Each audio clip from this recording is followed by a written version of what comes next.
За нялх битээ нэраа битээ ээж нар минь одоо эхнээсээ хавар болсон чи бүр асуудалтай ээж нар зөндөө ирээд байна. Эхнээсээ салхинд яваад хуурашуулж, нэмзэг шүүлж, за бүр янз янз болоод ирээд байна. Зун эхлээгүй байхад асуудал үүсгэнэ гэдэг бол болохгүй байхгүй юу? Өглөө босоод тэгэл өдөржингөө гэрээр яваад хүүхэд гэр цэвэрлэгээ хоолунд памперс сүү гэж явсаар байтал өдөржингөө дуусчдаг байхгүй арьсаа. Өглөө босоод арчлахгүй байна, нарны тас түрхгүй байна. За энэ хамгийн буруу.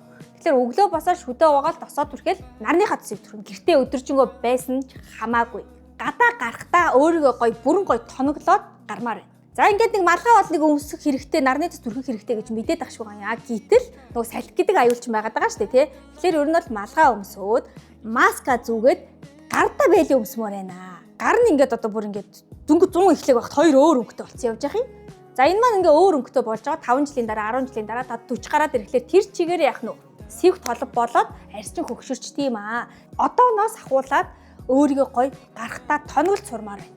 Бэ шүү дээ манад те. Малгай нь байна уу, нарны хамгаалтай малгай нь байна уу, маск нь байна уу, бээл нь байна уу, бүх юм бэлэн байна.